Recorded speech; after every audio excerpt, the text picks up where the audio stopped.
My name's Dalton, and I don't have a channel name yet. I'm actually currently a moderator at Full Spectrum Survival, and decided to come on here and start making some YouTube videos about what's going on around the world, and see what we can find here. So I got something up here, as you know, the people that would tune in that would know stuff about this. So we got quite the situation over here, and over there in Ukraine and Russia. And so what we got here is NATO statements fear of nuclear crisis with Russia, the greatest military development in Europe. Russia has made the largest military deployment since the end of the Cold War, said NATO Secretary General Jens Stoltenberg. The Secretary General of NATO has expressed fears of a nuclear crisis with Russia, saying Russian exercises will be combined with the annual exercise of Russian nuclear forces, and later stressed that Iskander missiles are dual use as they can also carry nuclear warheads. Man, ain't that something? They don't just carry one, but they can actually transport two at a time and get them where they need to go. Last time I knew that yesterday, or it was today, they had 48 Iskander missiles actually over there by the presence of Ukraine. That's got quite a threat. Let's continue and see what else we got here. Indeed, as War News 247 revealed yesterday, Warsaw, Riga, Vilnius, Lviv, Kiev, and much of western Ukraine are now within the range of Iskander and ballistic missiles after their military deployment in Ospiovachi region of the Belarus. And I can't play this video, but if you want to go check it out, it is on Reuters. Russia has moved some 30,000 combat troops and weapons to Belarus over the last days, Moscow's biggest military deployment to the country since the end of the Cold War, NATO Secretary General Jens Stoltenberg said. It is estimated that Moscow has transported about 48 Iskander medium-range ballistic missiles launchers to Belarus. Yeah, it's just a lot of missiles. Specifically, at least 2 battle lines have been deployed with Iskander ballistic missiles with 8 launchers. An Iskander brigade has been deployed near Ukraine with 36 launchers and another 4 launchers in Yelnya. A total of 48, at least, because there is information that raises the number to 60. Man, you guys, if you, I don't know what's going to go on here, but there's a lot to go on. I mean, a lot of the reason, too, is the United States been pushing on Russia for the longest time with them pushing up to the border of Russia, and Russia isn't liking that. So here we are, the Russia's sitting here showing us their power, So they're saying, hey, we're not going to put up with this any longer. We're going to try pushing back, and the United States is retaliating, and it's other stuff too, but United States is, as you know, is one of the biggest arms dealers. And when have you ever known that United States was never in a war in the first place? It's, a lot of it's just some money related too, in fact. Let's continue here. NATO, Russia's largest military development. Russia has deployed 30,000 troops and modern weapon systems in Belarus, next to Europe, and the largest military deployment by Moscow since the end of the Cold War. That's definitely saying something. They ain't messing around, said NATO Secretary General Jens Stoltenberg. The deployment includes Spetsnaz, Special Operations Forces Su-35 fighters, dual-use Iskander missiles, and S-400 anti-aircraft defense systems, Stoltenberg told reporters in Brussels. All this will be combined with the annual exercise of Russia's nuclear forces, he added. The term dual use, which Stoltenberg used for Iskander missiles, is used to describe weapons intended for conventional and nuclear warfare. Hey, I know this is one of my first videos here, and I mentioned some other things about being a moderator for another channel, but if you haven't given your life to Christ, I would highly suggest that. We are definitely living in some perilous times here. I mean, if you just simply ask Him to come into your heart, and I'm sorry about that.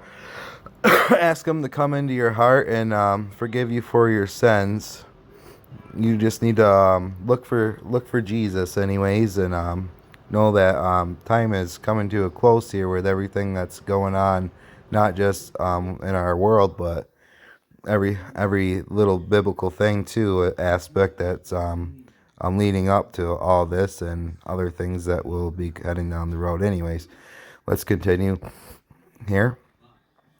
I mean, you talked about the dual use. At the same time, modern T-90 tanks have been transferred, as you will see in this video below. We can't play the video, obviously, though, because of YouTube could give us a strike here. Meanwhile, Russian Defense Minister Sergei Shoigu arrived at Belarus today to inspect the preparations of Russian and Belarusian troops for the joint exercises to be held this month, the Interfax news agency reported. Shoigu will also meet with Belarusian President Alexander Lukashenko, according to Interfax. Hey, I'm sorry, guys. These names are kind of a little tough to pronounce. Russia has transferred an unspecified number of troops and military equipment to Belarus, which borders Ukraine, for the joint exercises will take place from February 10th through the 20th, saying it would then withdraw them. Finally, the first 1,700 U.S. troops left the United States. These are paratroopers from the 82nd Airborne Division of Fort Bragg. Now, a lot of people would say that that's, not a lot of troops, but you can't really look at it as the number. You have to look at it from the divisions. The 82nd Airborne Division is quite something that's not to be taken lightly for a division to be sent over there. And let's see. We got this video here. I'd actually seen this one loading up the planes here and getting ready to go to Europe.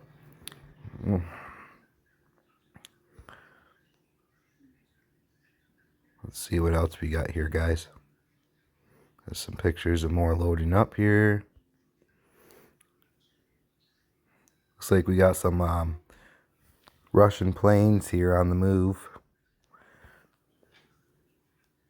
A train with Russian military equipment was spotted in Kalodischi today. But yeah, there's so much going on. It's just unreal. It's just so hard to keep up with everything. Well, I mean, look at all the headings. Threats from China, Russia to America and Europe with reference to World War II. U.S. hegemony under the U.S. is over. Hell in the Baltic with Greek participation. F-15 engagements from the U.S. Su-35 and MiG-31 F-18 from the Adriatic on a deep strike mission. Surprise, Russia imposes no-fly zone over Ukraine and Poland. 7 kilometers show-off Polish border. Sorry about that. Russia signs 30-year contract to sell gas to China. I guess we'll wonder how that would actually really go. But there's just so much going on over there right now. I mean, all you can do is kind of watch and listen. I would definitely like to, if you can, say a prayer for the people's safety over there, too. That's a very high concern right now. So, I mean, there's lots of stuff going on today. What else do we got here? Okay, more than 400,000 without power across the central U.S. after Hurricane. Oh, I'm sorry, guys. That's the wrong article. I don't even know what happened here. Let's find it here.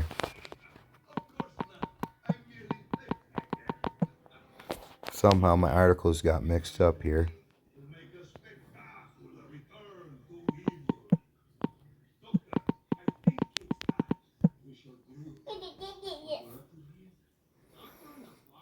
Okay, there's Memphis power outages. More than 120,000 without power in the wake of an ice storm. That is just a lot of people here. Boy, oh boy. I heard, Texas too has some blackouts going on. There's 400,000 people without power in Texas too as well. We can check out Texas here too. Here we go right here. No repeat of 2021 grid collapse with milder freeze this week. Oh, that's good. The people don't need that. It was bad enough last time. The Texas power grid has withstood what was forecast to be the worst part of the recent freeze without the breakdown. Although this week's wintry mix didn't pack nearly the punch of the severe storm that caused it to nearly collapse in February 2021. Peak demand for electricity topped out at about 69,000 megawatts shortly after 8 a.m. Friday. And it's unlikely to get that high again during this freeze because weather conditions are improving. Hey, that's good. Like I said, we don't need no more craziness down there.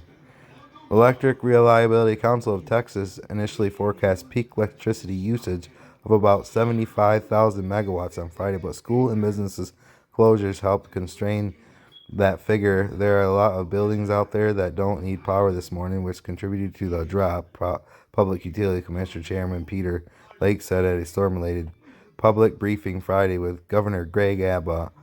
The PUC oversees the ERCOT, which operates the grid, but Friday's peak still reflects huge demand for electricity statewide amid the freezing temperatures and precipitation on Wednesday.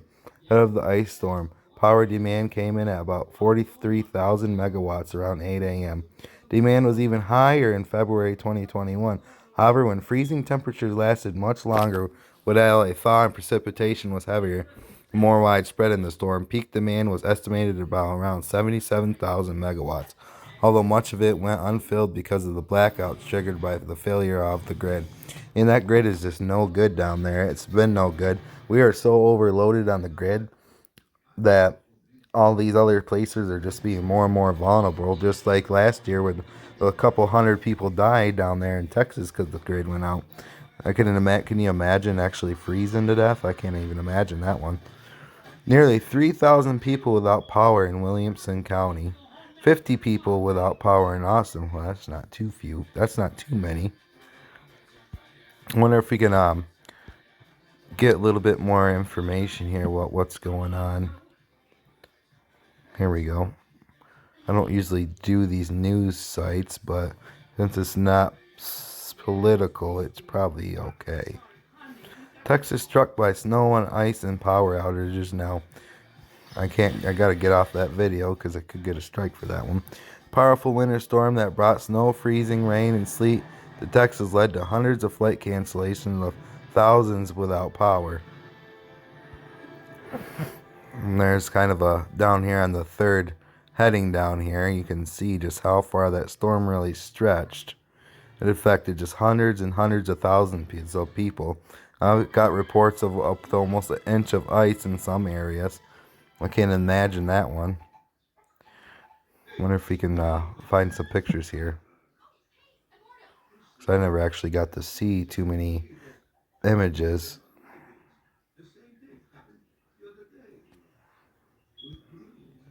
Well, here's an image. Let's see if we find something on the page or something maybe. Well, I know the power grid too. Tesla Towers is supposed to be hooked up to the power grid down in Texas. I don't know when that's supposed to be up and running.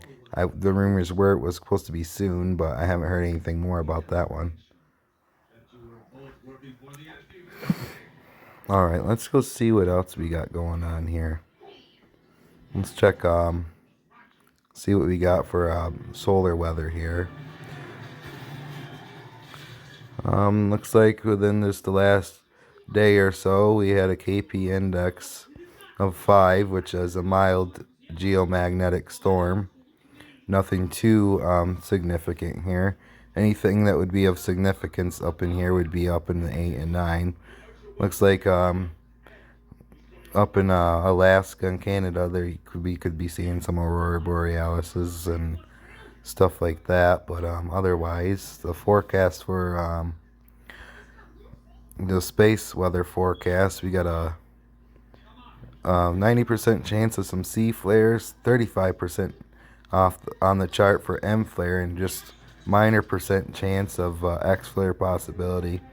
We have had some pretty nasty sunspots here of lately too, that some have been on a high watch, that have the chance of producing some pretty big X-class flares here. Other than that, there's not too much going on with the space weather really. Let's see, what else can we look at? There was actually, you know what? There was a volcano that just erupted too. I would like to see a little bit more on that one.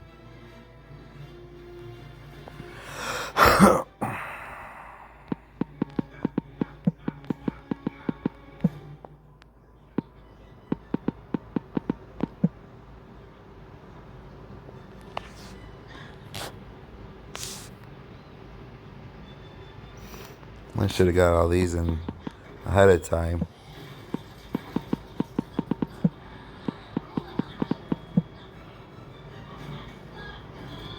There we go. New eruption in Anak Krakatoa in Indonesia. And there's a satellite image here. A new eruption started at the Anak Krakatoa or Krakatau volcano on Rakata Island in Indonesia on February 3rd, 2020, as seen in this image captured by the Copernicus Sentinel-2 mission. The eruption prompted the Anak Krakatoa Volcano Observatory to raise the aviation color code to orange. Wow, just look at that. That's just really coated in red. Looks pretty cool, honestly. The eruption started around 6:15 local time with a thick column of gas with possible volcanic ash content rising to around 200 meters above the crater. That's a pretty decent height there. The explosion was likely phreatic type, i.e. steam-rich blast of old rock with new magma emerging and generated an ash to gas plume reaching approximately 3,280 feet or 1,000 meters altitude and drifted northeast. Okay. And you know, that picture kind of reminds me of the Canary Islands volcano there. The PVMBG Volcano Observatory reported a seismic signal with a maximum amplitude of 10 millimeters. The explosive activity at the time of this update is still continuing. The volcano continues to produce frequent small to moderate ash emissions. Ash plumes reached about 7,000 feet this morning, extended southwest of the volcano. The Volcano Observatory reported a seismic signal with a maximum amplitude of 46 mm and 45 mm and a duration of 49 and 50 seconds respectively. Yeah, that's decent. In 2018, the eruption of Anak Krakatoa triggered a devastating tsunami that killed several hundreds of people. Well, we hope for the best and for that not to be happening over there. I mean, people are suffering enough in this world with between everything that's going on. But yeah, that's about it for this feed for the night, and I hope you enjoy it, and subscribe to my channel and share the news. I'll try to get the news out every day a little bit at a time, as nighttime works best for me. Well, everybody have a good day. If you don't know God, get right with Him. Don't be caught dead without Him. God bless.